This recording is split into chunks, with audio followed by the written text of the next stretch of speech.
Let's go!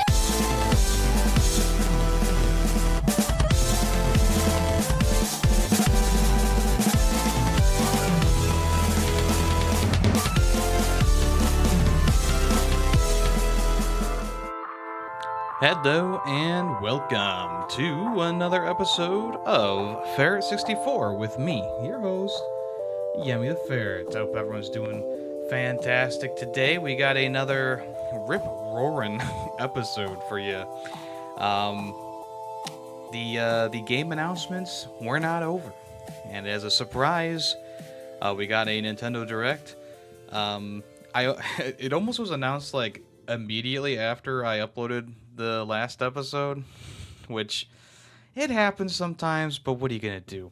But anyway, welcome to the Ferret 64 podcast. I am your host, Yemmy the Ferret, and this is the podcast about video game news, occurrences, first impressions, reviews, and everything else in between. So sit back, relax, and let's dive into the first part of the episode, which will be what was announced at that game show.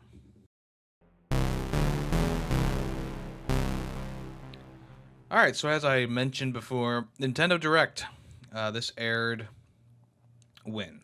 I think it was Wednesday, the 21st? I think? I can't remember. Yes, the 21st. And a lot of people are very pleased with how this one came. Or what? People are very pleased with this one, I believe, for the most part. Obviously, I'll get into it, but if you're a Mario fan, this is probably going to... Obviously, if you're a Mario fan, this is probably going to be one of those ones that you look back and remember very fondly. So anyway, let's just get into it. I'll go through all the announcements here. Pokemon Scarlet and Violet announced their DLC coming in fall is going to be the Teal Mask, which seems to be some sort of like festival in this Pokemon universe here.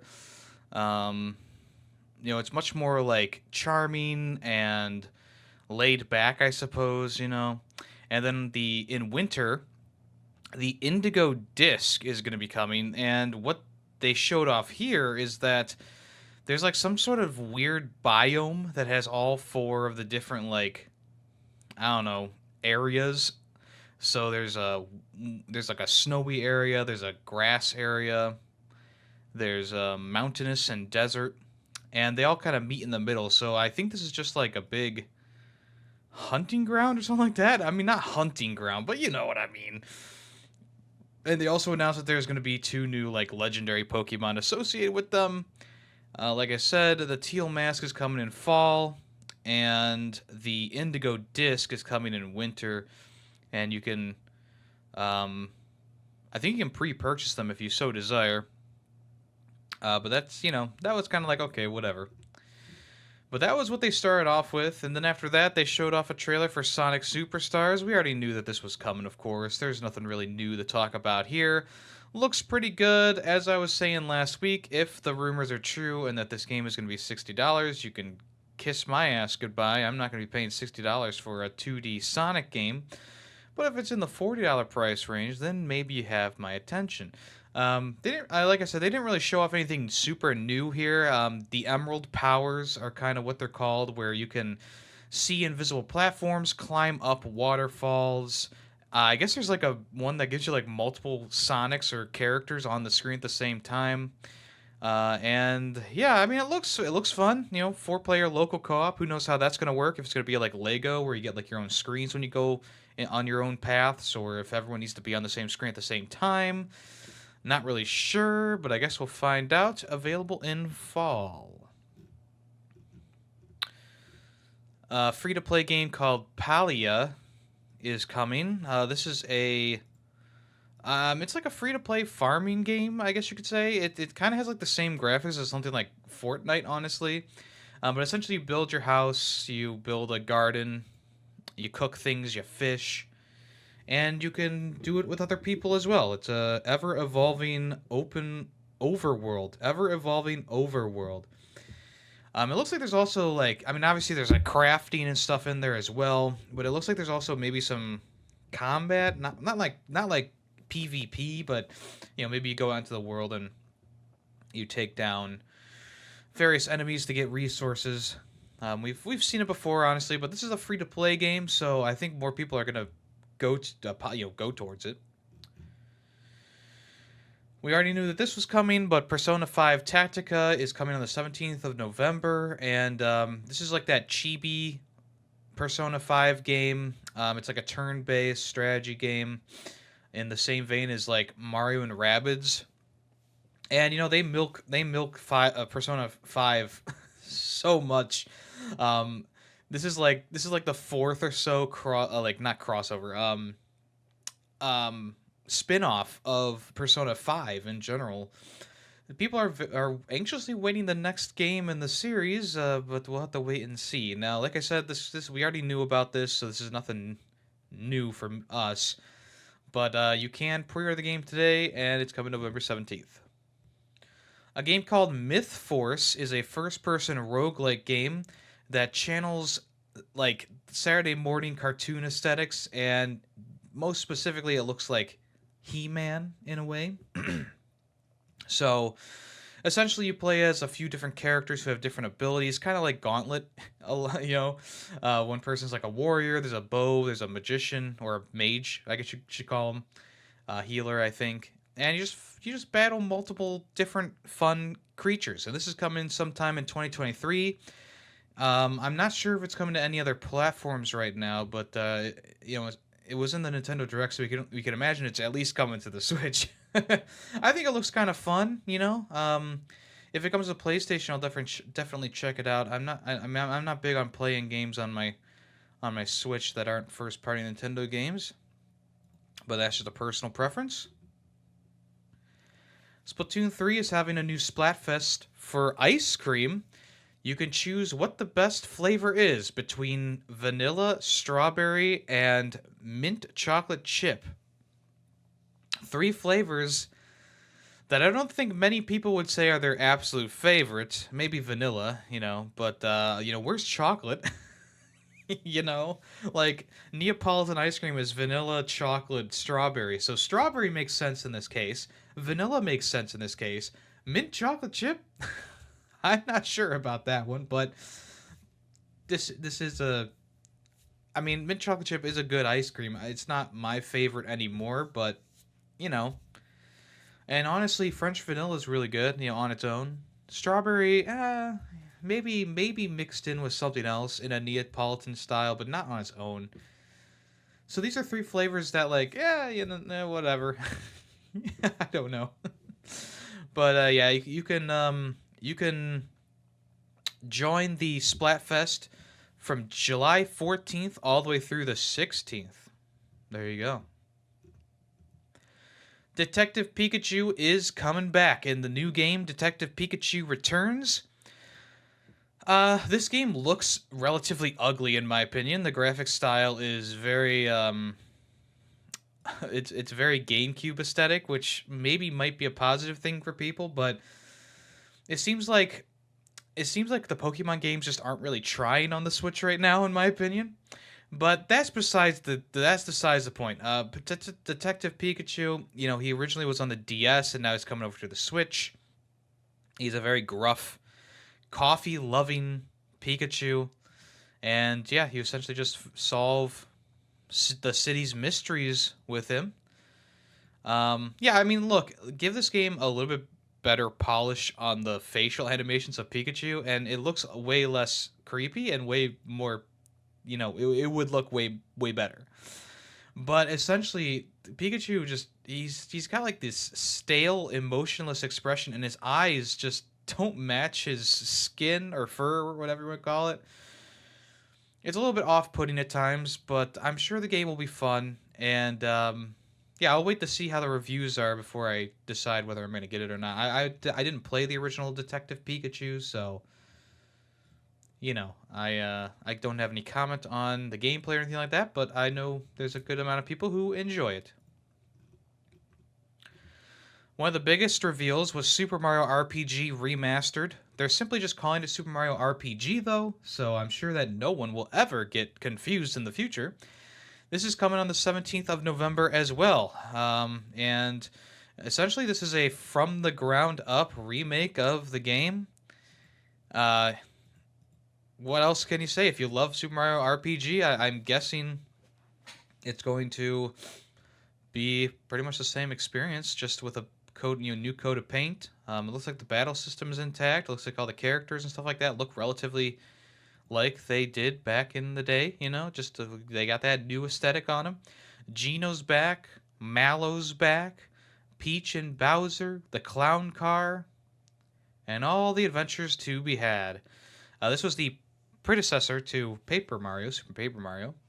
And if you want to check it out, like I said, November 17th, looks like it's going to be very popular. And also directly after that, they announced that there is going to be a Super Princess Peach game. They did not give the game a name, but they did say it was going to be coming next year. It looks much different than her 2D platformer game. It looks like you take the stage and you dress Peach in different ways, and I don't know. It's one of those weird trailers that like it showed a little bit, but not a lot. So we can only speculate, but seems like it's gonna be kind of fun. I know that the other Princess Peach game, the Super Princess Peach game on the DS, I think. I know that didn't like. I guess that didn't review the best, but I guess we'll see how this game turns out. And after that, Nintendo announced that Luigi's Mansion 2 Dark Moon is getting a remaster for the Switch next year as well.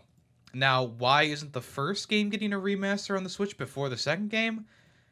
I don't know, but we're getting Dark Moon. Now, this was a DS game, so it's going to be interesting to see how they port it over to the Switch. They already remastered the first Luigi's Mansion for DS as well, so I wonder if it'll be on its way. Who knows? After that, the Arkham trilogy, the Batman Arkham trilogy, is coming to Switch in fall. This has all three games along in it. Essentially, it only has Batman Arkham Asylum on the cartridge, and you need to download uh, Arkham City and Arkham Knight, which I feel like, damn, that's going to be a big download for Arkham Knight at least. So I'm guessing that the Switch is running these cutscenes, and from what I can tell, they look pretty good. And Arkham Knight is a massive game with a lot to do. And also all the DLC is included with this as well, so you have to download all the DLC for the different games. So it's probably going to be a pretty big, beefy game to download onto your Switch, at least Arkham Knight. And as you may have guessed, Arkham Origins is not in this trilogy, and that's because even though Rocksteady helped with it, it was made by a different studio, so the rights are a little bit wonky. Arkham Origins, I believe, is still stuck on the PlayStation 3. There is no native PS4 version, or Switch version for that matter. And you can also get it on PC. So who knows what's going to happen with that game? Personally, I don't like Arkham Origins, but the rest of the games are worth it, which is why this trilogy is definitely going to be worth it to play on the Switch. But it's probably better to play it elsewhere, in my opinion. But hey, if you've been waiting for this, woohoo! There you go. A tactical RPG game called Gloomhaven is coming to Switch in September. This is apparently used to be a board game, and they made it into a video game. So it's like a turn-based tactical RPG. Looks okay, Can't really say anything about that. There is a gold edition that's going to come with all the DLC. And you also get a 10% discount on Jaws of the Lion Mercenary skins. Whatever that means. Just Dance 2024. Callus really loves Just Dance. He was recently playing it on stream, and he was just enamored, and he loved every second of it. You could tell. 2024 edition is coming out. And like I said last week, it's like why are they making new Just Dance games when they had like a live service in the background? But I guess it's just such a good selling series. The name value alone, I guess, is enough to keep putting out new games in the series. And of course, all your songs from the whatever it's called, the Just Dance store plus Just Dance Plus, they're all available in this game, to play. We didn't really see any new games in this or songs in this trailer besides from Sail from AWOL Nation, which has some sort of pirate guy dancing. And there was a few other ones. I'm not hip with the new pop music out there. So, unless they throw like Beartooth or something on this game, you won't see me playing it. But hey, it's always a fun time. It's a rhythm game. Rhythm games are great. Let's move on. Another game called Silent Hope is coming on the 3rd of October. This is an action RPG where the main protagonists are silent, I believe. They cannot talk or something like that. Essentially, you go dungeon crawling underground, and it's an action RPG. So, you're just it's like a top-down action RPG, kind of like a twin-stick hack and slash, I guess. You farm and collect items in the dungeons, and then you go up to the town and you try to, revitalize it, I suppose. The anime cutscene was much more hyped than the actual gameplay, FYI. Fae Farm. This is, I'm pretty sure they showed this game off at the last Nintendo Direct. It's one of those ones where it's like a farming game. It's like, it's almost like, an Animal Crossing or Harvest Moon, I guess. Whatever they call it now. And yeah, it's a little town management, but you play as like a witch who collects items and battles foes to get other items to create potions and stuff like that. So on top of being a town builder, you're also a witch, and you're trying to build yourself as a witch. So that's coming September 8th. Another game we already knew about, Hot Wheels Unleashed 2 Turbocharged, had a quick little show. It looks fine. I'm not going to be getting this one because the first one didn't really wow me. The main gimmick of this one is that you're going outside.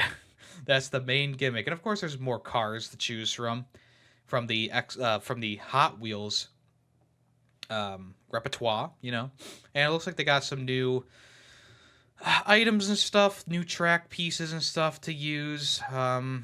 Including like some obstacles like rolling balls and stuff like that. Like I said, the last one is very high quality. Don't get me wrong, but it just didn't have enough to keep me going. The story mode was abysmal. The way that you unlock new cars was annoying. And maybe they've changed it up for this one. And I will give it the benefit of the doubt, of course. I mean, one of my favorite cars ever, this like pickup truck with surfboards in the back of it, is making an appearance in this game. So, Also, they got like the monster trucks and some like motorcycles in there as well now. But so soon after the last one, though, you like I don't know why they're pumping these games out so quickly. I don't know. Manic Mechanics. This was a fun-looking game. Kind of reminded me of Overcooked or something like that. Maybe played up as a mechanic workshop. But essentially, what you do is you assemble cars in a shop, and then you race them on a track. And it's couch co-op, so I don't believe there's online co-op in it. But there's an endless mode, and you just grab parts and you build and fix vehicles, and you can race around the tracks with them if you so desire. Looks kind of cool. Looks kind of fun. This is coming the 13th of July if you're a fan of multiplayer couch co-op games. Mario & Rabbids Sparks of Hope had a little bit of a story trailer in this direct.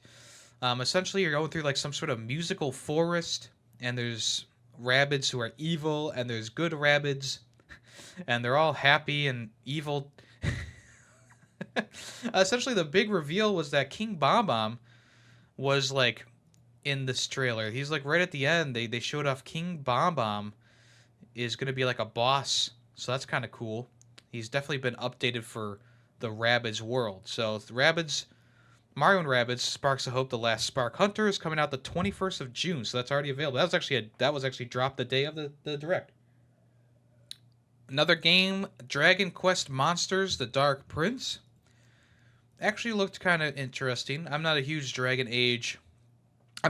Quest fan, but this looked kind of interesting. Essentially, like you combine monsters and battle against other monsters, and you create an army. And yeah, I think it's kind of like it's almost like a Pokemon game almost, except it's Dragon Quest. Looks kind of interesting, using the Yu-Gi-Oh! Fusion card to combine Dragon Quest monsters and fight with them. Kind of interesting. This comes out December 1st. After that, they showed off some Pikmin stuff. Starting off with Pikmin 4, they went through kind of like the basics of what the game's going to be about, where you go to this world, you fix the Pikmin ship, you find other Pikmin, and they give you like a base of operations. I'm sorry, not Pikmin. You find other explorers, and they give you a base of operations while you find Pikmin to help you out on the field. They also went over more of how like the dog works. He's always with you, and he helps you out fighting against enemies and stuff like that. He can also carry things for the Pikmin. He's like worth like 5 Pikmin or something like that. There's apparently going to be an evil version of your character in the game that you go against in like an RTS mode. Kind of reminded me of Brutal Legend, if you remember the mode where you kind of just command troops, which I find kind of amusing. And of course, they revealed that, hey, you're going to be able to go around at night and do stuff at night, which is a new thing for the series. Essentially, you get these new Pikmin called Glow Pikmin, who are kind of like a ghostly kind of Pikmin. And you just fight off enemies at night and collect stuff at night. So yeah, it looks pretty good. That's coming the 21st of July. And then Shadow dropped on the same day as the Direct. Pikmin 1 and 2 had a remaster. Now, Pikmin 1, I believe, is a pretty bare bones remaster where, they up-resed it a little bit and updated the controls, but that's about it, which I'm sure people are going to enjoy if they like Pikmin.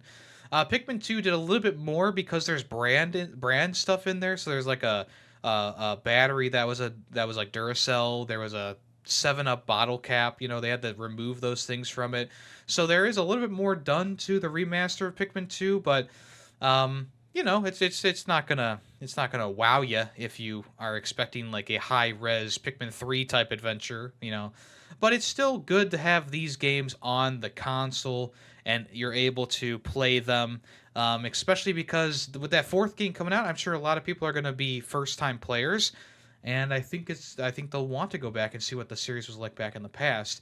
The physical version of the game does not come until like September or something like that, but you can pre-order those now, or just buy the digital version on the Switch eShop.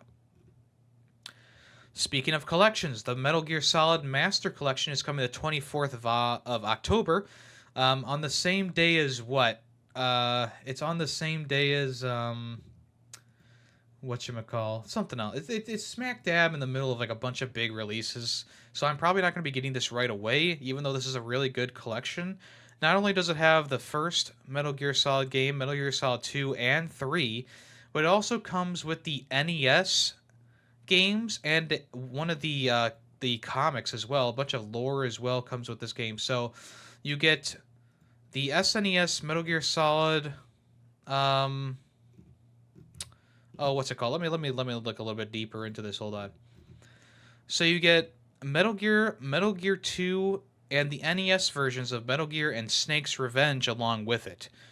And I'm pretty sure that's the same across the board. They don't have, Nintendo doesn't have exclusive rights to the NES version and stuff like that, but that's a pretty dang good collection for $60, that's not too bad. All these games are pretty lengthy. They have a lot of content in them, a lot of twists and turns. So, yeah, if you want to check that out, that's coming in October.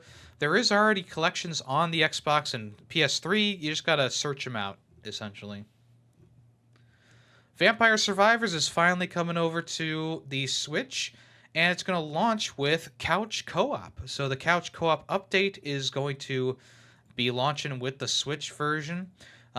Essentially, Vampire Survivors was an indie darling from last year. It didn't make my top 10 list, but I had a lot of fun with it for the amount of time that I played it. and I think having 4 people with you is going to be kind of chaotic.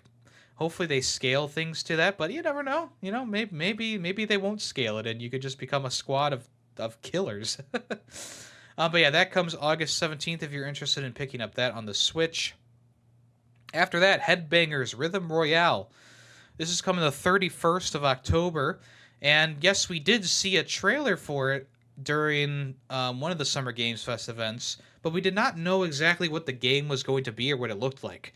Seeing it now, I understand a little bit about what it's going to be. So you play as one of like 30 pigeons in like a battle royale, minigame battle royale. So it's kind of like Fall Guys in that way. So you have like things like Simon Says, rhythm-based things like tapping along to the beat at the right time. If you mess up, you get kicked out. A lot of different stuff. From a lot of different art, like rhythm game genres, essentially. And a lot of, it looks like it's going to be kind of fun. Making your way all the way up to the top. And yeah, you can create your own pigeon. What do you know? So yeah, Headbangers Rhythm Royale comes October 31st. October is just the fucking busiest month I've ever seen. Honestly, there's so many big releases. I have not seen this many big releases in one month, big and small. After that, coming from the same people who are behind Sonic Mania, a game called Penny's Big Breakaway. It's a 3D platformer instead of a 2D platformer. Kind of reminded me of Hell Pie a little bit because you use a yo-yo as like a grapple point and also use the yo-yo to kick butt and do different things. Like you can roll on it to run faster or roll faster. You can use it as a grapple point anywhere you are, and you can also use it to collect items and stuff like that as well. So looks like it's going to be a lot of fun. This is coming early 2024, so definitely expect me to be picking this up when it comes out. I think it looks really good. Essentially, you play as like this jester type character who angers the king, and he sends his army of penguin minions after you. So yeah, it looks like it's going to be pretty cool. I really enjoyed what I saw, and I'm definitely going to be keeping my mind on that. Next up, Mario Kart 8 Deluxe Course Pass Wave 5. Not only did they show off the new course that's going to be a race around a bathroom, which is kind of cool, kind of fun. Squeaky Clean Sprint is what the level is going to be called. This is a brand new course coming to Mario Kart 8. They did not show off any of the new courses that are becoming from the old games, but they did show off that Petey Piranha from Double Dash, Wiggler from Mario Kart 7, and Kamek from Mario Kart Tour are going to be joining the roster of characters for Mario Kart 8. Wiggler, I love. I used to play as Wiggler back in Mario Kart 7. Petey Piranha, I didn't really use him in Double Dash, but he was a fun secret character to unlock. So yeah, I guess we'll have to wait and see if they're adding even more characters in the future. I thought we were just going to get one character per wave, but yeah, they're giving us multiple characters now. So hopefully, Diddy Kong, a Goomba, maybe an 8-bit Mario or something like that. Maybe we start to see more, multi-packs of characters. I think that would be fun. Star Ocean: The Second Story R. This is a remake of the classic PS1 RPG. Essentially, you crash land on a planet and you meet allies, and it has like a well rendered 3D world, but the sprites remind me of like Octopath Traveler or something like that, or the original Final Fantasy. So it definitely has that charm to it. And not only is this not a turn-based RPG, it's actually an action RPG. You go into battles and you essentially you have free roam of the area, and you can call in your allies to help and assist you in battle.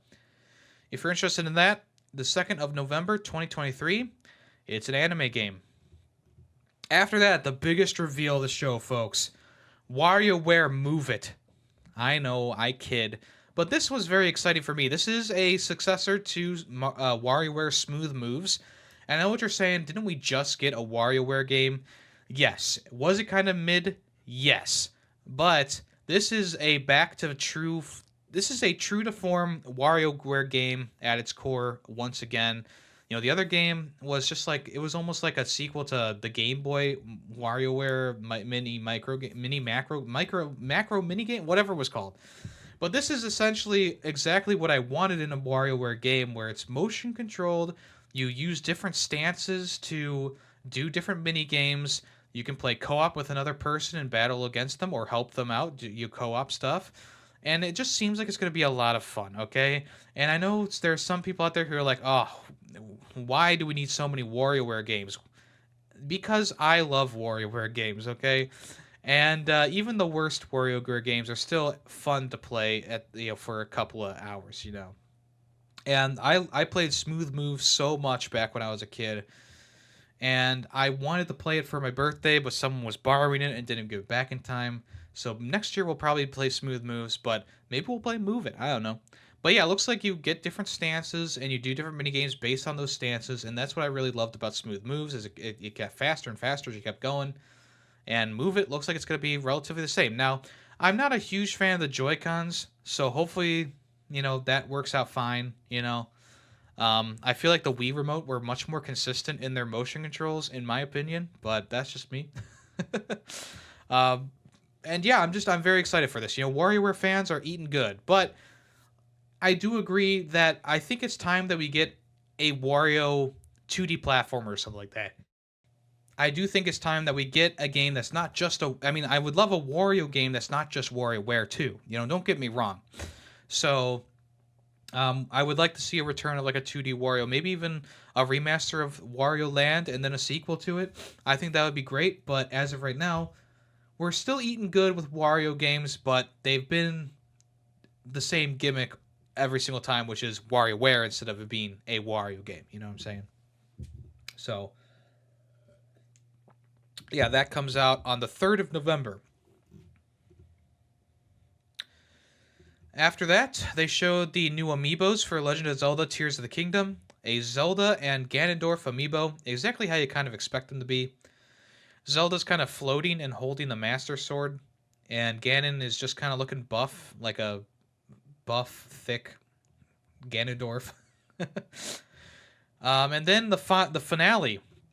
The big finale was Super Mario Bros. Wonder. So this is a new 2D Mario coming to the Switch. We haven't had one in quite a while, not since like the port of the Wii U game. And it looks actually genuinely looks really, really good. It has a bit of a new style to it. Mario is a different design. They are adding in, well, of course, you can play as like Luigi, a yellow Toad, Peach, and they're actually adding in Daisy to this one as well. So Daisy fans rise up. This one seems to be all based around like music and stuff like that, and actually legitimately drug use. Essentially, Mario collects a certain flower, a wonder flower or whatever it's called, and the world just transforms into like weird, crazy, kooky kind of adventure where like the pipes are moving. They kind of like worm their way along. There's new things you can pick up, new things to do. And then at the very end of the trailer, they showed off that Mario can transform into an elephant now, which is kind of crazy. But yeah, it looks really good. I'm really excited to get my hands on this. I haven't been excited about 2D Mario in quite some time. Not only because I'm more of a fan of the 3D Marios, but most of the 2D Marios I play, I'm not like a huge fan of how the characters control. I feel like they're, talking about floaty games, like the Mario Bros. Games are definitely way more floaty than anything else I've played. And, of course, that's just a personal preference for me personally. But hopefully this one feels a little bit better for me. I mean, hopefully, I'm definitely going to be getting it, so it doesn't even matter how floaty the game's going to be, and maybe this game will get me into the floaty mechanics of a Mario game. I don't know. But yeah, I think it's time that I think it was about time that we got a new Mario Bros. Game, a 2D platformer. And this one looks like it's going to be just the right thing. And it's kind of unfortunate that the 35th anniversary of Mario didn't have like anything. And now we get like all this Mario stuff in this direct. So I guess you just had to wait a little bit for this one. But yeah, like I said before, the Mario fans definitely eating good in this direct. I know that a lot of people were hoping for, other things. But yeah, I think that in general this was a pretty good showcase. I was gonna give it like an A minus, maybe a B plus, depending on how I felt. But I felt like most of the stuff in here was relatively good. I either cared or was like, okay. There wasn't much that I would say was a bad reveal. Um, I'm not gonna shit on games that I just don't like the genre, you know. Um, but yeah, I think that in general, this year for the Switch is gonna end pretty good. People are kind of expecting a new console reveal. I think they're gonna save that for a little bit later. I think that's gonna be the like late year direct, in my opinion. And then yeah, I was hoping for a new Donkey Kong game. It's been quite a while since we got a new one. So we'll just have to wait for that. I'm not super upset though. If we didn't get a Donkey Kong game, yeah, whatever. But there's other stuff in here to be very excited about. So I'm kind of indifferent at this point. Okay, let's go ahead and continue with this podcast with the next part, which is what have I been playing this past week? I did kind of forget to mention this. People are concerned in Super Mario Bros. Wonder that um, Charles Maniette, or whatever his name is not going to be voicing Mario. I didn't really notice a difference in my opinion, but yeah, I don't know. Anyway, let's get into the games I've been playing. So Final Fantasy 16 that came out this week. I played a fair amount, I should say, as much as I could in the couple of days that it's been out since its release, and I had a live stream to do and all that stuff. And so far, I'm enjoying my time with it. It's not open world as I thought it was. It's actually level based, almost kind of like area based, I should say. So you'll go to an area. It's kind of like it's more of like a straight path sometimes. And you beat up some enemies, you kill some enemies, you do some boss fights, and you move on. There's also like more open areas that have more stuff to do, but they're not super big. And I actually am a fan of this style. It kind of reminds me of Stranger of Paradise, and contrary opinion here, I actually liked Stranger of Paradise as a person who's not a Final Fantasy fan. And so when I saw that this one was kind of more action packed, like Stranger of Paradise, it kind of grabbed me right away.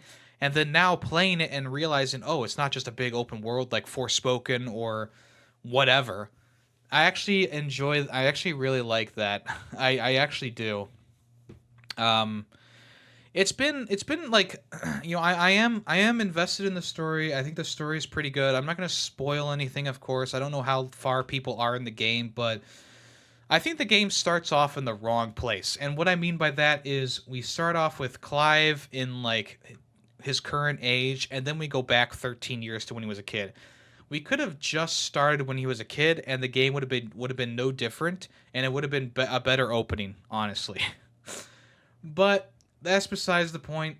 The rest of that time when you're Clive as a kid is very interesting, very exposition dumping kind of but I will say that seeing Clive as a kid and then moving on to being an adult is pretty good. I enjoyed that part of that story line.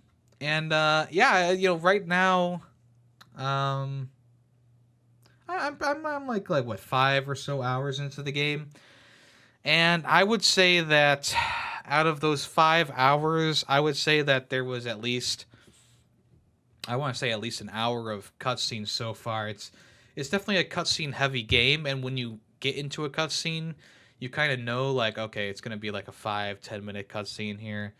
Most of them are about 5 to 10 minutes. Some of them go up to like 15 minutes. But that's not a criticism, because I think that what happens in the cutscenes and what they're talking about and the things that are going on is great. I think that it like the story moves so quickly in this game, because there's so many cutscenes, and you can get from point A to B without really having to do a lot of runaround, because it's all just in a cutscene, or you can just fast travel to the next location.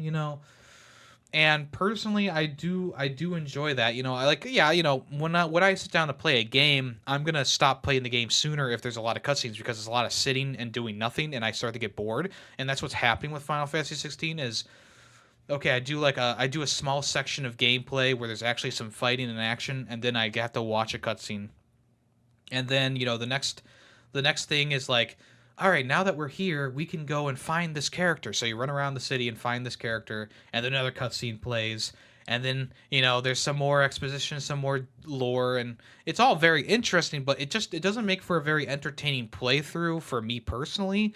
Even though I am interested in the story and I'm enjoying the story, and everything about it has been good so far, it is a little bit annoying to me personally that there's just too many cutscenes that are way too long, and I had the same problem with Death Stranding. Obviously, I gotta replay that because I only got a couple hours in the first time I played it, but that was one of the reasons why I stopped playing that game, is because it was the cutscenes were just way too long, and I was getting uninterested in playing the game because every time I would sit down to play it, it would be about 10 minutes of me controlling the character and about 30 minutes of cutscenes. And this game is suffering from that a little bit. And once I you do, like, sometimes you have these like sections that are, it's like 30 minutes of gameplay, you're fighting enemies, you're fighting goblins, you're fighting bosses, you're doing another boss fight, and then you go back into a cutscene, and that's fine. Like, if there was more gameplay in between these cutscenes, I would be ecstatic. This would probably be a really highly rated game for me. As of right now, the amount of cutscene per gameplay for me in the section that I'm going through has been a little bit lopsided, and that is giving me just a little bit of boredom is creeping in as I watch the cutscenes play out. If I wanted to watch a movie, I would just go and watch a movie. But like I said, that's not a huge criticism because I don't mind it. It just gets a little bit excessive at times. Like there's an objective on the screen for, like, kill this boss or whatever. And you sit there and watch a cutscene for like 15 minutes, and then you get to a completely new area, and you fast travel to a new area, and you see another cutscene that's about 10 minutes long, and you finally get back into the game, and they finally check off defeat the last boss that you were just at, and then a new objective spawns. It's just a little bit excessive to me. Maybe put some more stuff in there for you to actually do stuff in between these longer cutscenes. I'm sure that they balance it out as you get farther into the game because there's less exposition and stuff to talk about. But for me personally, being a person who's not a huge fan of Final Fantasy, this is one of the first Final Fantasy games that I bought day one now. I bought Final Fantasy 15 day one because a trailer sold it for me. I started playing it. I wasn't a huge fan, okay? Final Fantasy 16, kind of the opposite, where I saw gameplay and I saw, you know, just like how the world looks, and I said, wow, this looks like it's going to be a great game. I want to get this, so I bought it day one. And I'm not upset with my purchase. I think it's really good so far. I think that it has a lot of potential to get better as I play through it. I love the medieval aesthetics. I'm enjoying the story. I like how the combat is. It's a little bit basic right now, but I'm sure it'll expand as I get more powers and do more things. I know there's a lot of people who are like 25, 30 hours into the game. Like, I'm barely scratching the surface at this point, and I am sold on it.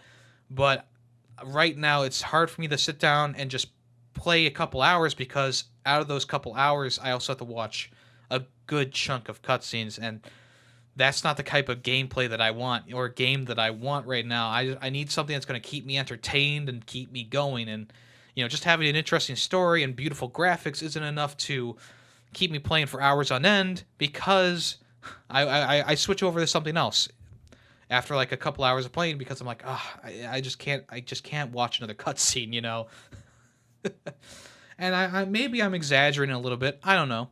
But that's just the way that I feel right now. The way that I feel right now. When the game started off and there was a lot of cutscene heavy, and then the gameplay happened. I went, yes, this gameplay is great. I love the aesthetics of these monsters, and I love the world that they're building. And like there was a good balance there for a little bit, and then as I went through the game a little bit more, it became way too cutscene heavy compared to what we were doing in the game. We have a cutscene. It's about 10 minutes. You do a weird, like, fetch quest that doesn't even involve combat, and you go back and you watch another cutscene. That's not the type of gameplay that I want, but I understand that they gotta sprinkle some other stuff in there. It can't just be action all the time. I understand. But maybe that's why I'm liking Stranger of Paradise a little bit more right now, because Stranger of Paradise was one, super goofy and hilarious in the cutscenes. Like, even though they were kind of drawn out at times, the cutscenes were hilarious because of the main character just like being like a gruff dude who's like, "Fuck off, tell me what's happening," you know. And also the combat, you know, it was just like there were just entire levels that you would do before you would get to another cutscene, and you would fight a boss. And that's kind of how like a part of the Final Fantasy 16 was, where there was a big cutscene, then a level, you know, a couple boss fights, then you got to another cutscene. But right now in the part that I'm in, and I'm hoping this isn't going to remain for the rest of the game, but I'm doing a lot more cutscenes than I'm doing combat, and it's just like I said, it's just going to be a little bit bored. You know, I stopped playing after a couple hours because it's just not enough keeping me entertained, and that's just me personally. But like I said, and I'm going to repeat myself a couple times, I'm enjoying the game. It is good. Will it be Game of the Year? I don't know, but we'll have to wait and see. After that, let's talk about Crash Team Rumble. Crash Team Rumble came out at the perfect time for me because it came out right before Final Fantasy 16, and right now it's the game that I switch to when I want some action. Because Crash Team Rumble, it's kind of like a League of Legends or Dota, where you know you collect the Wumpa and you bring it back to your base and score, and you know you choose one of the like 7 characters in the game, and everyone kind of has their own role that you have to play. You know, there's the scorers, the defenders, and the technicians or whatever you want to call them. I forget what they're actually called. So the scorers, you go around, you collect Wumpa, you can hold the most Wumpa on your person, but you also have like, you know, a good collection of moves that you can do to defend yourself as well: spin attacks, kicks, body slams, you know, stuff like that. So Crash, his moveset is like spin and slam and slide. You know, those are his kind of like things. He's much more of a speed character. And then Tawna, you know, she has like a kick attack, so it's not exactly a spin, but it's like a kick attack. It's a little bit more powerful. She has like an uppercut, and then she can combine that with a down cut, so she uppercuts and then punches them down. And then she also has the grapple hook to help her get around the field a lot faster as well. And then the final character in that group of characters, the scorers, is Cat Bat, who I haven't played yet with, so I don't really know what they can do, but a lot of people really enjoy the character. Maybe it's more of a Rule 34 thing, I don't know. And then the defenders, essentially what they're supposed to do is go to the enemy's bank and stop them from scoring. So Dingodile, he has his vacuum, which constantly does damage. He has a spin attack. He has a charged spin attack. And then he also has a hover move that he can do as well. And he's a pretty good all-around character. Engine or Embryo? Is it Embryo? Embryo has like these. He's like the chemist guy. He throws vials at people, which damages them, and then he can transform into like a Hulk version of himself. And he can wail on people for a couple seconds. And then he also has like a really OP like downward throw. People jump into the air and throw down, and it's hard to get him after he does that, but you know. And then he also can throw like these slugs to eat Wumpa and attack players too, which is, I feel like he's like the most overpowered character right now at this point. And then the other defender is the Clockwork Lady. I don't know what she does because I haven't unlocked her yet. And then you also have the tactical people. So Coco, she puts up walls that stop people from getting to areas. And what the tacticians are supposed to do is they grab the gems. So there's these platforms, they're called gem platforms, and there's like usually 3 or 4 of them in a row that you need to capture in order to boost your scoring. So, you know, capturing, you know, one set of 3 will give you a 10% boost or a 30% boost. Capturing the next set will give you like a 50% boost. Capturing the next set will give you a 75% boost. And sometimes there's a 4th set on the field which will give you a 100% boost. But, you know. So that'll boost your Wumpa output for scoring, which is why defenders are really needed for when that stuff is happening. So yeah, they can actually capture stuff faster, capture the gems faster. But yeah, Coco has like a wall that she puts up to stop people from getting into an area. She also has a spin move and a drop move as well. The other tactician character is Cortex. He has like a gun, so he's not good at like close combat, but he has the gun that he can shoot people with, and he can turn them into animals with his special ability. And then he also can drop like pianos on people as well. So there you go. And like I said, everyone kind of has their own play style. I think the scorers are the only ones who are kind of like more closely together in like the gameplay style. But right now, it's been a pretty fun experience. I only had really one or two games where I was like, my team was totally blown out by the other one, because they were just working together so well for whatever reason. And I don't know. I don't think you can actually join people in a party. I think it's just all just random matchmaking, which is kind of weird. I feel like maybe you should be able to team up with at least one of your friends, to get in there and work together. I don't know. But for the most part, I'm just really having a blast with it. Like games where you're winning are really good. Games that are close are really good. Like I was playing a game this morning, and it was literally like a difference of 10 Wumpa fruit, and it was like the next team to score would win essentially. And it was like a 10-minute battle back and forth of people trying to score, and finally the other team won. But it was a really intense time, and it was really fun though. It was like really really fun. And right now, um, Tana is my favorite character to use right now. I feel like her moveset is really good. And she's a scorer, and I like doing the scoring. But you can do anything. Like if you're a scorer, you can still do defense stuff and tactical stuff. That's up to you, to decide. And there's also these the time trial relics. The little relics. Those are actually scattered across the battlefield as well. You pick those up and you deposit them in banks of their own, and essentially they give you upgrades like a jump pad, a mask, one of the masks from Crash Warped, that it gives you a little special ability. There's an ultimate relic spot which gives you like super special stuff, like TNT crates that drop down from the sky on enemy players, invincibility for your entire team with Aku Aku, fireballs raining down from the sky, dragons that damage enemy players, stuff like that. And those take a lot of relics to deposit a lot of relics with. So that's also something you need to do as well. If you get knocked out, of course, you got to respawn and you lose all your progress. There are special abilities that you can use to help with that. So you can drop down a healing fridge. You can have a bank. So if you die, you cash. Your Wumpa's still there for you when you get back up.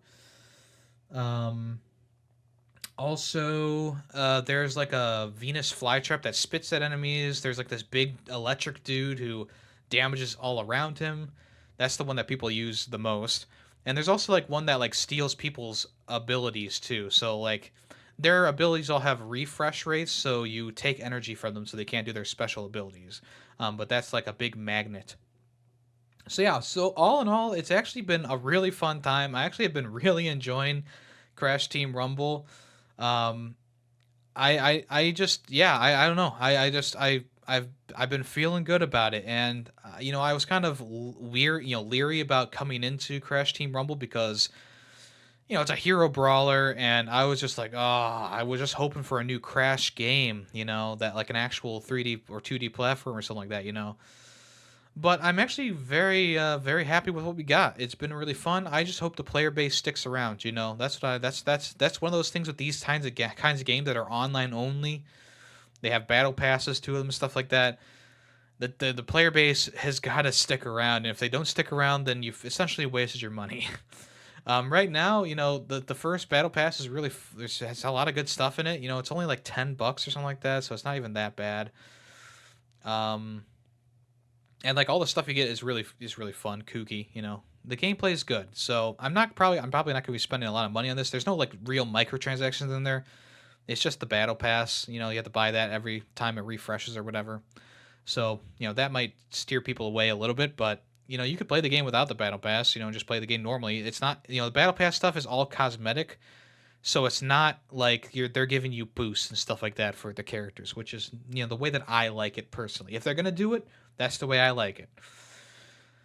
And yeah, so you also have like these player cards as well. So if you knock someone out, they see your player card pop up, kind of like Call of Duty. And if you're the top person on your team, it plays your favorite track from the soundtrack. So you actually can unlock different soundtracks to play at the end of a match if you get first place overall. So stuff like Crash Bandicoot's 2 main theme, Crash 3 Warped's main theme, songs they made for this game. It's about time games. I'm sorry, song from that game. A whole bunch of stuff. It's pretty much just a celebration of Crash up to this point. They even have like this ball rolling thing that kind of reminds me of the original Crash 4. The Wrath of Cortex.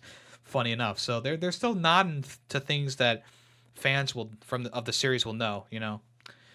So yeah, Crash Team Rumble gets a thumbs up from me. Really enjoyable. The matches can last anywhere from like 10 minutes to like 30, you know, which is great because I really enjoy playing those longer matches that are more neck and neck, you know.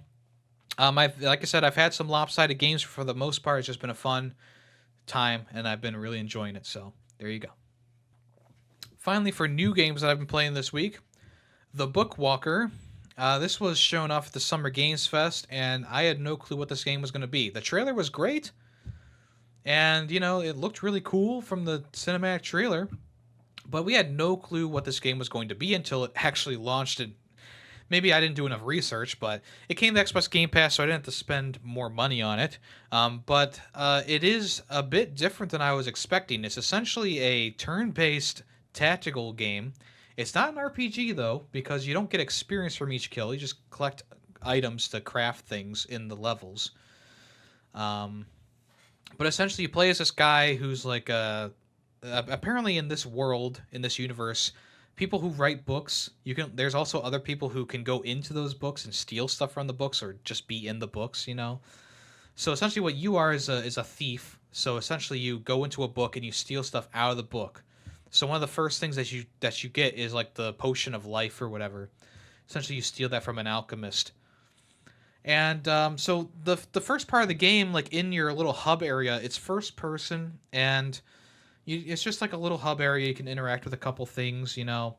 And then once you go inside the book, it's a top-down point-and-click game, which kind of caught me off guard a little bit because it reminds me of, you know, like Back to the Future, Telltale Back to the Future, Sam and Max, Grim Fandango, stuff like that. So it was a little bit jarring because I wasn't expecting that, you know. The trailer made it look like you're this crazy book thief guy and you're, you know, you're going through this world and blah blah blah blah. But essentially, no, it's a top-down point-and-click game. It's pretty laid back in all honesty. And there's not really much battling going on. It's mostly been just like puzzle solving, crafting things to help puzzle solve. You can actually get out of the book and grab things from real life and bring them into the book. So one of the first things you got to do is borrow a sledgehammer from your neighbor, and then you go back into the book. But the caveat is that you actually, if you exit the book for good, you lose all your items. So the sledgehammer's lost. So that's a little bit of a story thing there. So yeah, essentially you're just you're going to these books and getting things for customers who want them, and they leave happy or whatever. You know, they take the briefcase away and they're happy. I've gotten through 2 books now, which has been pretty good. I think that the idea of using these books, you go into these books and go into these worlds and kind of learn about the book by just going through the areas. I think that's actually really interesting because the first book is pretty cool. Essentially, you're like in this dungeon that looks medieval times, and you're just kind of exploring around, and all of a sudden you go into a room and a bunch of like modern day lights and stuff turn on. There's a bunch of equipment everywhere, and this little guide who is with you is like, oh, that's the big twist in the book, you know. And I was like, oh, that's kind of cool. Like, I wish that I could actually read this book, you know, because it seems like that's a pretty cool twist, you know. Same thing with the second book you go into. I guess Odin is like a some sort of power company guy, and essentially he uses Thor's hammer to generate electricity and power the city, you know. And there's like a uprising of people, whatever, you know. So yeah, it's been interesting so far. The combat is really basic, you know. There's like a few moves that you can use, and every time you go out of a book and you start the next day, it allows you to get a new upgrade or a new ability. So, you know, I guess there's this slight buildup of your character. But essentially you have like a slash attack, a drain attack, and a stun attack from the get-go. And then you can upgrade all 3 of those throughout playing the game. And then you get like a shield ability as well to block damage. But yeah, the slash attack does like 2 to 3 damage every time. The drain ability, essentially you use ink to manipulate the world and attack enemies. So you gotta drain ink from enemies to get back the ability to actually use attacks and stuff like that. The stun move stuns every enemy on the map and does 1 damage. So the reason why the damage values are so low is because, you know, enemies will have like 5 health bars, essentially. They have like, and you also have like 6 or so health bars as well. So you can take a couple hits, they can take a couple hits. So it's like I said, it's a very basic turn-based kind of game as of right now. I mean, maybe it'll pick up as it goes on, but right now it's just been kind of an interesting little game. I don't know how long it's going to be, but it's been interesting. I've liked the art style when you're in the books. I like the character design. But the one thing that kind of turns me off from this game, it's not the fact that there's no voice acting, right? You're just kind of reading text. I don't mind that. But when you're in like the real world, quote unquote, and you're in first person mode, they give you like this Banjo Kazooie mumble for all the character voices when you interact with people. So it's just like a, which could be charming if it was in like a 3D platformer, cartoony 3D platformer. But like if you're gonna go, just give some voice acting in the game. Like the mumble thing is just really weird in my opinion. Like that's just really weird. And sometimes like the mumbles don't even line up with what the person's saying. It sounds like the mumble sounds surprised or something like that, but the words on the on that you're saying are like, I'll see you later, and like the mumble's like, it's like, okay, like, look, come on. So that's the one thing that I don't like about the game so far, but everything else is good. I've been enjoying it. It's not going to be for everyone, so if you're not a fan of point and click games, you're probably not going to want to check this one out. But if you do like that, or if you like the aesthetic of a point and click game, it's definitely a modern take on it, and I think it's pretty interesting so far. So there you go. Check it out if you so desire. As for streaming, I'll remind you all, we are doing the June Plus event for June and July, where we play PlayStation Plus games that I acquired throughout the years of being a PlayStation Plus member. And the game that we were playing this past week was Styx, Master of Shadows. And this game really almost derailed everything. It started out okay, but as I went through the game farther and farther, I was just really getting annoyed with things. I would get stuck on a level for like an hour and a half just doing one section and then breeze through another section, And it was one of those it's one of those stealth games that like harkens back to the old days where it's like you don't really have too many offensive capabilities, and it's mostly just all about stealth and going around enemies and choking them out and hiding the bodies and stuff like that. But the problem is the game was very not only was it glitchy in terms of like graphics, like things that had to reload constantly, but like the physics in the game didn't really work as well. So like you would bump into a chair and it would fly across the area, and everyone in the area would get alerted. Or an enemy will ragdoll and they'll like spaz out and then fall somewhere where there's another enemy nearby and they'll get alerted. How many times did it happen where I slightly bump a chair and everybody in a room just immediately knows like, oh, he's over there. That was just so annoying. And then like the inconsistency of like the enemies and their peripherals and stuff like that was also super annoying. They give you like these not really massive, but they give you these pretty big open areas to kind of go your own way through. And there's only one way that actually works perfectly, right? Every other way is like you're going to run into too many enemies, or you're going to get spotted because there's not enough shadow, or you're going to get spotted because there's a lookout over there that you can't get to. And sure, you have like throwing knives here and there, but you have a limited amount. You have like the amber ability, which turns you invisible for a couple of seconds, or you can make clones of yourself to distract enemies. But you only have a limited number of amber that you can use and a limited number of refill vials. Only 2 when you start out. And like the battle, if you do get caught and the guy comes over and they attack you, you have to get locked into an animation in order to actually parry them and kill them. And sometimes that's super finicky, And then a lot of times enemies will just constantly throw throwing knives at you and kill you before you can even battle one of them. So it's just a very inconsistent and annoying game. The graphical glitches I can get past, okay? I can laugh at them a little bit, chuckle with them, but everything else that happened in this game is just not my favorite thing ever. And I was getting very, very annoyed by the end when it was just like going back through the same levels in reverse. And that was like the entire second half of the game. And that was super annoying. Like I was genuinely like, you're wasting, like the game wasted my time. It literally was just wasting my time. Yeah, apparently it wasn't imagine the developers weren't imaginative enough to actually put thoughtful, well-designed final levels in this game. Instead, you just go through the same levels backwards with the same enemy configurations almost, and the same enemies everywhere and the same objectives. And sure, there's one or two new areas here or there, but for the most part, it was literally just going through the same maps over and over again until you get to the finale, which didn't even have a boss fight or anything like that. You just kill a couple clones and you're done. And I will say the story, not that bad, all things considered, but not good enough for me to pull it anywhere out of the F tier range. And this is the first F tier of the year. Unfortunately, I went into this game with high hopes. You know, it's a goblin, it's a fantasy environment, it's a stealth game. I thought I would kind of like it. But instead, I ended up really, really not liking it. I don't hate it.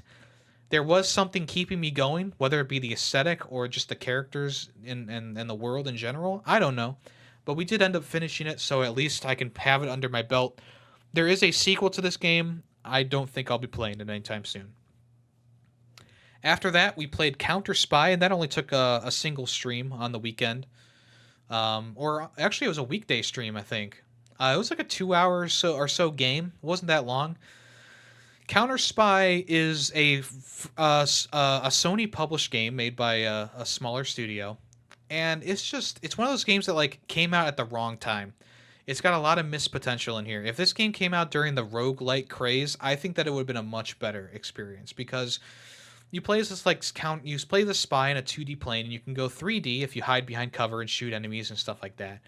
And I feel like if they had made this a roguelite instead of a, just general stealth action game, I think that actually would have been a lot better because the DEFCON system is really interesting. The higher the DEFCON, the more likely you're to fail.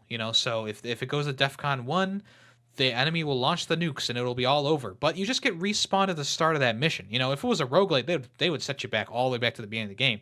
And actually, even though that sounds kind of annoying, I feel like it would be better to build your character up from the beginning and get new abilities and stuff like that. That's all permanent for the playthrough and then reset it when you're done, right? But instead, what they do is they give you this money system, and I swear to you, I don't know why they just do not give you enough money at all. You can refill your ammo for $1,000, and you're pretty much out of money. You can get an ability that you need for the level, and you're out of money.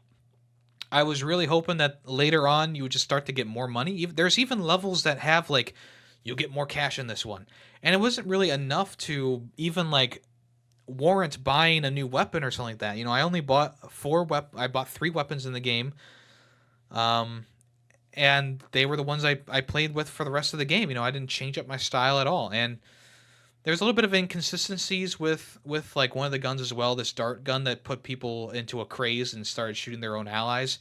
It would just miss enemies, even though it would just go through them, I should say. It would just go literally through enemies at times, which would alert them, which would be annoying. And yeah, the game was just a little bit inconsistent too. Like that's the word of the day, inconsistent is in both these stealth games. I liked Counter Spy a lot more than Styx, but it still wasn't that great, which is why I gave Counter Spy a C tier. Like I said, it's missed potential. Is it worth playing? Yeah, I think the graphics are, the aesthetic of the graphics is really nice. The idea of the game is pretty cool and genuinely interesting, but it just doesn't reach the heights that it should. And like I said, missed potential. That's the name of this game. It's literally missed potential because it could have been so much better if they just had a little bit more time. Maybe they worked on a little bit more, fleshed some things out, made it a roguelite. I don't know. It's missing something important because as it is right now, it's still a fun game. It's fun to kind of play through once, but it came out at the wrong time. I think it just genuinely came out at the wrong time. Okay, let's go ahead and jump into the next part of the show, which is what's in the news. Okay, so the first thing is E3 2024 and 2025 have allegedly been canceled.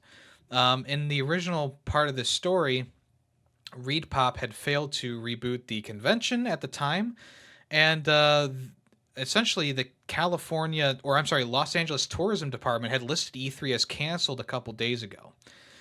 Recently, E3 representative Axios Stefan Tortillo, a representative told Axios Stefan Tortillo. What is that? I don't even know what that is.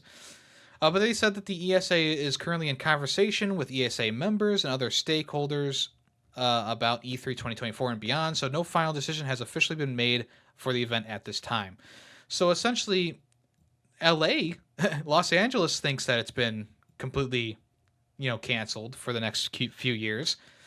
But the representatives say, oh, we're just talking it over. Maybe they're moving it to a different location that's not as expensive as the place that they've been doing it for years and years and years. I don't know. But as of right now, it seems like E3 is either just completely done for or in really, really, really hot water. Boiling, steaming, boiling hot water. But yeah, it's sad to see because E3 has always been like one of the biggest parts of the year. And even though, Summer Games Fest is really good, there's something about E3 that really just had a nice charm and stuff to it. And hopefully they can bring it back with the big AAA companies and indie companies as well. But I just don't see that happening now that, everyone, I mean, PlayStation, Nintendo, Xbox, they kind of realize like, hey, we don't need E3.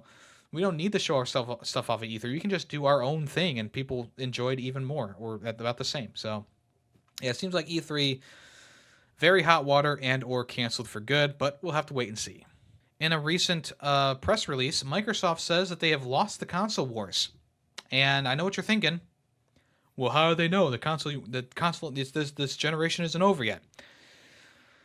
So essentially, because Microsoft right now is battling against the FTC, trying to get the block of their acquisition of Activision Blizzard reversed, and what they kind of have to do right now is prove that like, hey, we're not the biggest party here. We're actually losing right now. We're losing the console war. We make the least amount of money from our games and from our services and stuff like that. So they literally have had to essentially just kind of spill the beans about their profit and earning reports and stuff like that. In a blurb from the whatever. They said that Xbox has lost the console war and its rivals are positioned to continue to dominate, including by leveraging exclusive content. Xbox has consistently ranked third behind PlayStation and Nintendo. So, some courts were like, well, Nintendo didn't release a new console in this generation yet. So how can you say you're behind Nintendo? Well, the Switch is still one of the best-selling consoles of all time at this point, and the PlayStation is definitely ahead of the Xbox in terms of sales for consoles. Now, Xbox has failed to deliver exclusive content throughout the years that is worth playing. Just look at Redfall. Is that worth playing? No, not in my opinion. And the PlayStation has consistently put out exclusives that are worth playing. Think about Horizon. Think about God of War. Think about Ratchet and Clank. Think about, Returnal. There's a whole bunch of games that are definitely worth playing. And, Xbox admitting that they've launched a console war, I don't know if they actually truly believe that they've lost it, but there's definitely reason to believe as an outsider that, yeah, they're definitely feeling that, Halo Infinite didn't perform as they wanted it to. Redfall definitely was a letdown. People love Game Pass, including myself, and I bought an Xbox Series S just for Game Pass to play Game Pass games on. I still play it to this day. But I'm not playing it because the Xbox games are exclusive. I'm playing it because the games on the Game Pass are a really good value for $15 a month or $10, whatever it is. If a game comes to PlayStation that I'm really looking forward to playing, and it's also coming to Xbox Game Pass, a lot of times I will play it on Game Pass, but if it's a bigger game, like a AAA or a AA game, I'm going to play it on PlayStation or PC, So yeah, I understand where they're coming from because they want this thing reversed, and, showing their sales figures and going over like other companies and how well they're doing right now is one way to get this stuff reversed, so I understand why they're doing it. They also claim that they only have 16% share of the console market right now as of 2021. So that means that PlayStation and Nintendo are obviously battling out for the number one spot right now. And we'll see what happens as we go. But yeah, Nintendo has definitely been a big player since this next generation started of consoles. Because Nintendo, they've been doing good sales numbers even before this generation started. The Switch has been selling crazily good. even though the PS4 won that generation, okay, objectively PlayStation won that generation. The Switch has been right there with it. And right now, if you look at these three consoles, the Switch, I believe, if I'm not mistaken, is still selling better than both the PlayStation and Xbox. Maybe not combined, but alone, it's selling better than both the PlayStation and Xbox consoles. So that's why I'm saying like Nintendo doesn't even need to release a Gen 6 console. They could wait until Gen 7, honestly. Because the Gen 6 consoles, even though I love the PlayStation, I think it's a great console, they just haven't really had the game like those super high quality games that we were expecting. Maybe they're going to be coming out this year. High hopes for Spider-Man, high hopes for Alan Wake, stuff like that. That's going to really utilize the hardware. But if these consoles release at the wrong time and they don't have the best hardware anymore, which obviously is a relatively fast changing market at this point, PlayStation and Xbox are probably going to be putting out new console iterations relatively soon. And we saw it with this new Xbox Series S model coming out, which I'll talk about in a little bit. But yeah, it's kind of interesting to see. That's all I'm saying. If you want to check out more, if you check out IGN, they had a really good article about it. If you want to check that out. Electronic Arts is restructuring. So instead of being one EA, it's going to be two different brands. So EA Entertainment and EA Sports are going to be the two new organizations that have been formed after the split here. It's a next step in the company's evolution and will apparently empower studio leaders, allowing them more creative ownership and financial accountability to make the quicker and more insightful decisions tied to development in other related areas. EA Entertainment will be home to the unique IPs and licenses through powerful collaborations, and EA Sports is obviously going to be essentially Madden, PGA, FIFA, etc. Laura Miley, who is the president of EA Entertainment now, who oversees EA's key studios, she is the new president of that, and then Vince Zampella is now going to be the lead of... he's going to be responsible for Apex Legends, Star Wars games, Battlefield series. So he's a lead on like the multiplayer stuff. And then Samantha Ryan has been assigned to leading the lifestyle and blockbuster solo experiences. And then Jeff Karp, who now will head the mobile division. So inside of EA Entertainment, there's a few different studio heads or development heads who are going to be leading different things. And then from the EA Sports perspective, Cam Weber has been appointed the president of that studio. David Tinson has been given the job of EVP and Chief Experience Officer. And then Stuart Canfield has taken the role of the new EVP and Chief Financial Officer. So, yeah, it seems like this restructuring is going to be fine. I'm sure it's not going to change much of anything, but yeah, we'll see. Starfield has some new things going about. Todd Howard confirmed that there's going to be no ground vehicles or animal mounts in the game, which I was expecting there to be at least a ground vehicle, because if it truly is a full planet to explore, you're going to want to go around that pretty quickly. There's only going to be 4 romanceable characters who are all going to be a part of your crew. There will be no fishing, which is like, okay, it's a sci-fi game, whatever. Only 10% of the planets in the game are going to have life on them. That's 10% of 1,000, though, so, it's not going to be too small of a number. There will only be one radio station local to a single location. People will be able to mod Starfield as much as they want on PC.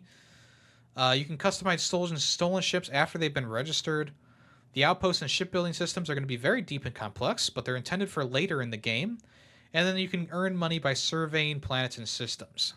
Sounds a little bit like the vanilla version of No Man's Sky, honestly. There were no ground vehicles. There was not much life on planets. There weren't many characters you could interact with. There wasn't much that you could do in No Man's Sky except for the normal things like crafting and stuff like that. So Starfield, I don't know if I like the idea of no ground vehicles unless the planets are actually going to be sectioned off into explorable areas.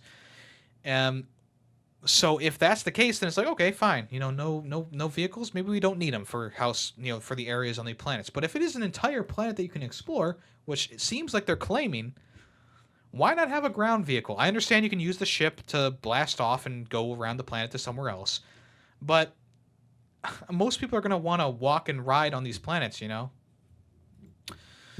So just because they don't have vehicles doesn't mean you're going to have a fast way to go around an area. They have the boost pack, which of course we've seen in multiple, video game footages.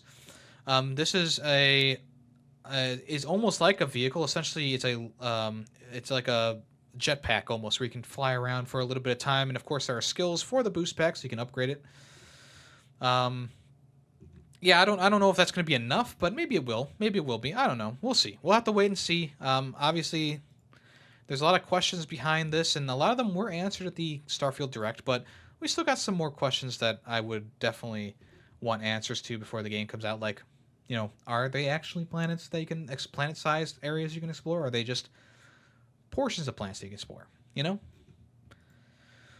Speaking of Bethesda, Elder Scrolls 6, not Todd Howard, Phil Spencer came out and said that the game is at least 5+ years away at this point, and they don't know what platforms it's going to be coming to yet. We obviously know it's going to be coming to Xbox, probably PC, but I mean, it's reasonable to believe that the game will not be coming to PlayStation 5 in the future, or whatever the next PlayStation console will be. If 6 years out, this will be a launch. Maybe this will be a launch title for the next Xbox iteration. I don't know.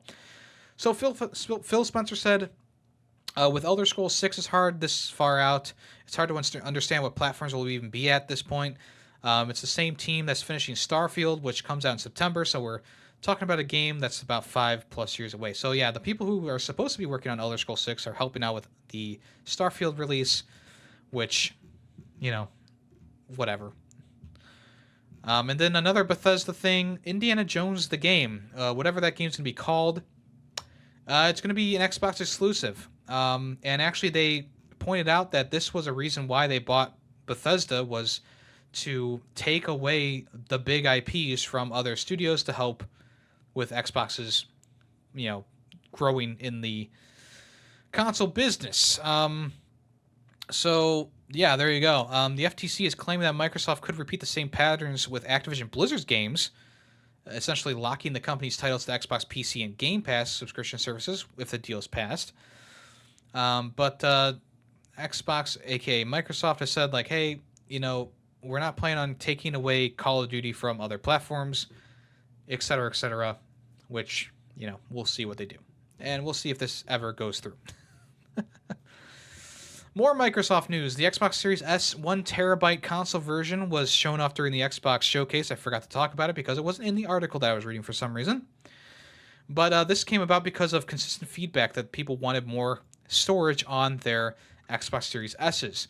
Is there anything else different from this other than a 1 terabyte hard drive? Not really. Just the price is going to be much more. It's about $350 instead of $300. I think it's a good idea to have a 1 terabyte version of this console. And I think the black aesthetic is pretty nice. And of course, you can expand the Series S with the little doohickeys that they've released for the consoles. But yeah, I think that this is a good idea to release a console like this. It gives people more space if they're really big fans of Game Pass and they're playing a bunch of stuff at the same time. Or, if you load Call of Duty up on a Xbox Series S, it's pretty much half or more than half of the console storage. So, there's that. So, yeah, it seems like it's going to be a pretty decent console. It's probably not going to sell too much more than the Series S already has. And there's no reason to really get into a 1 terabyte console if you already have a Series X or S. But yeah, we'll see. And finally, for Xbox news, the Xbox Series X and Xbox Game Pass are going to be raising in price. So the Xbox Series S is going to go up from whatever it was to about $480. The price will go up to $480, which is going to be actually a huge increase in other areas. So in Europe, it's going to be about 550 pound, or not pound, euro. In Canada, it's going to go up to 649 Canadian dollars. In Australia, $800 for an Xbox Series X. And this will begin on August 1st. The Series S will not be affected, though. For Xbox Game Pass pricing, the base Xbox Game Pass version is going to be $10.99 now, and the Ultimate version is going to be $16.99. That went from $14.99 to $16.99, and then $9.99 to $10.99. So not a big difference in Xbox Game Pass, but the Xbox Series X, that's a pretty big difference there. So if you're looking to buy an Xbox Series X, you might want to do it before August 1st. All right, moving on. Lance Reddick, who unfortunately recently passed away. He actually has a new scenic place of remembrance in Horizon Forbidden West DLC called Burning Shores. So in this region, you can actually find a Lance Reddick. It actually has his name, not Silence. It's actually a Lance Reddick memorial in the middle of a nice little field with a bunch of flowers around. It's a very nice tribute to, one of the better actors in the field right now. So, yeah, unfortunately he passed away, and but he will be remembered always in Burning Shores. Call of Duty Warzone, the original one, is shutting down on the 21st of September. So anything that you bought for Warzone will be available in the Modern Warfare from 2019, Black Ops Cold War, and Vanguard. So you don't have to worry about losing skins and weapons and stuff like that. But yeah, the original Call of Duty Warzone will officially be shut down on September 21st. So you'll have to update the 2.0 if you want to keep playing the Battle Royale mode. They said in a statement, please note that the Warzone Caldera shutdown has no impact on current Warzone gameplay, inventory, or player progression in Al Mazrah or the other available maps, and we are looking forward to continuing with you in the new Warzone experience. So there you go. And finally, for the news today, Forza Horizon 1 and 2 are officially shutting their servers off on Xbox in August due to not having enough players in the to keep it going. Essentially, on August 22nd, you'll no longer be able to access any kind of online functionality in either Forza 1 or Forza 2. This includes the Xbox One version, as well as the Fast and Furious expansion packs. While the single-player experience in both games will remain playable, any online functionality such as matchmaking, leaderboards, and browsing and downloading of online user-generated content, including liveries, vinyls, tuning setups, and photos, will not be available from August 22nd. The good news is, though, that the single-player experience for most games will remain intact, so if you want to go back and play them with the backwards compatibility, you can. And right now, Forza 3 and 4 are still up and working, but we'll see how long they go for right now. So kind of sad to see them go, but, these are older games.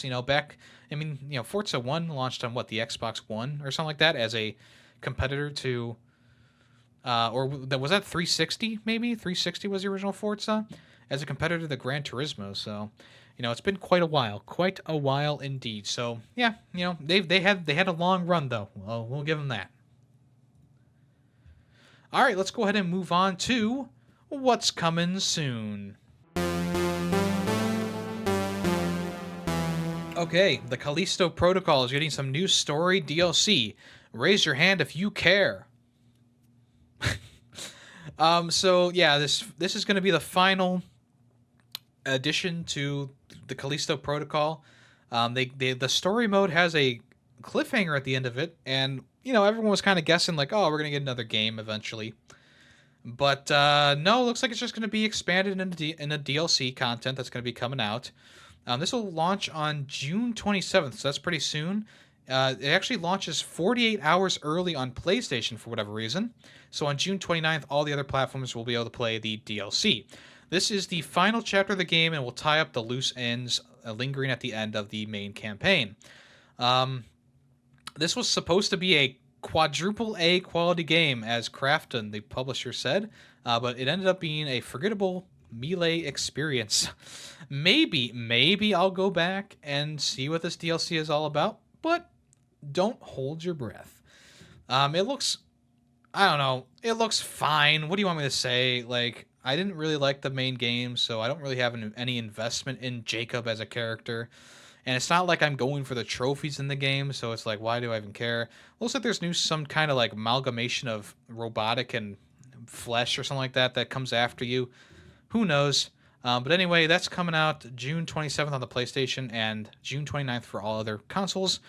For, I don't know how much money, $15, $10, not sure. Yeah, they don't have pricing yet, so I guess we'll have to wait and see. Speaking of DLC, Meet Your Maker is getting a big PS5 and PS4 update next week. A free content pack is coming, called Dead Shore. This is going to add a new aesthetic to one of the areas. So there's like a shipyard or a rundown shipyard or something like that. It's raining too, which is kind of cool. There's a new guard called the Ravager, and then there's also a new trap that's like a laser beam, and there's also a new custodian who has like a grenade launcher or something like that.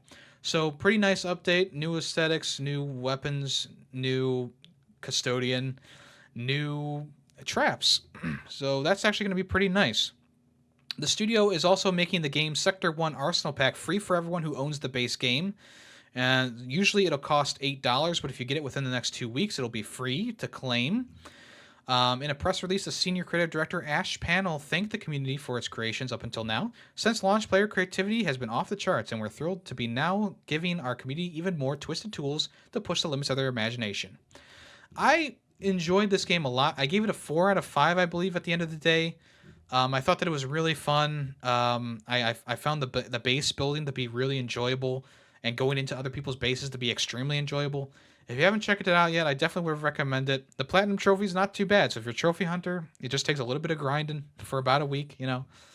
But it was just a genuinely good experience, so I'm happy that they're still supporting it, and they definitely have plans to support it through the next couple years at this point. The Metal Gear Solid Master Collection will be coming out the 24th of October. I already talked about this. I should just remove that. All right, let's move on. I already talked about that in the Nintendo Direct. NASCAR is coming out with a new over-the-top motorsport game called NASCAR Arcade Rush. This is essentially the opposite of what usually you would see from a NASCAR game, which is more of a realistic aesthetic. But this is a cartoony racing game, kind of geared towards kids. You know, it's the same vein as, you know, like a kart racer, you know. Essentially, this is a wildly reimagined NASCAR game with reimagined NASCAR circuits, jaw-dropping twists, hair-raising turns, gravity-defying jumps, nitro boosts, and other surprises. There will be a single-player campaign along with local and online modes.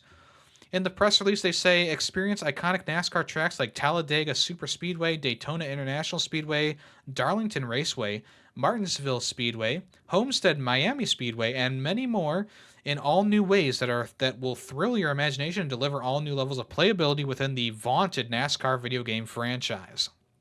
There's no release date yet for this game, but it's going to cost about $50. And there is a deluxe edition that's going to be about $60 with a hovercraft car model included.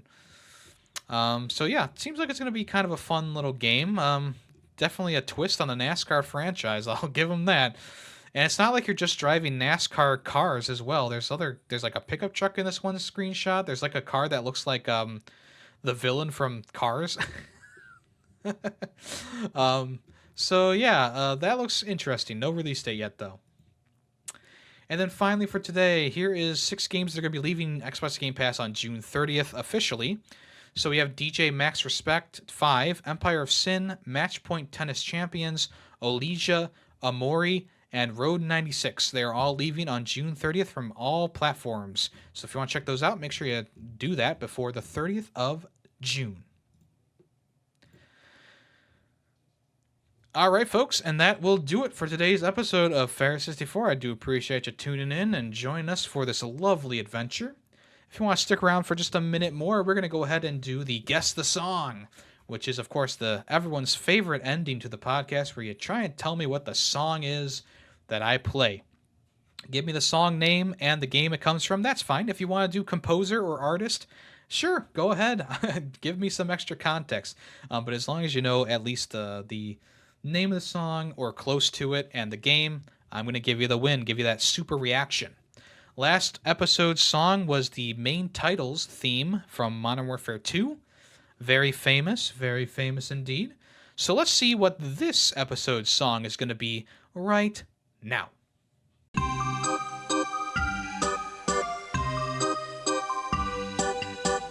Okay, if you let me know what song that is, either in the comments below or in the Discord, I'll give you a free super reaction. in the comment section of YouTube, I'll probably just give you a heart and say congrats. I don't know. But if you want to do that, just swing by the Discord. Anyway, thank you so much for listening. If you want to check me out, I live stream on Twitch Monday, Tuesday, Thursday, and Saturday. Right now, we're playing June Plus games. So anything that I acquired from PlayStation Plus Essentials, I will be playing with a random spinning wheel. So it's been a very enjoyable time. That's why we increased the date to through July. So we'll be playing games like that through July at this point. If you want to check out the other podcast I do, it's called Film Freaks with a Z. We talk about movies. The next episode is going to be about Rumble in the Bronx. Good conversation there. That'll be coming out next week on Friday. Thank you so much, y'all. I am Yemmy the Ferret, and I am out of here. Talk at you next week. Bye-bye. The Ferret 64 podcast is owned and edited by Yemmy the Ferret. The song Nightshade, used in the intro and outro, is owned by Adhesive Wombat. Small sound clips during the podcast were made by Yemmy the Ferret. News sources include NintendoLife.com, PushSquare.com, and PureXbox.com. All opinions video game related are my own. Thank you for listening.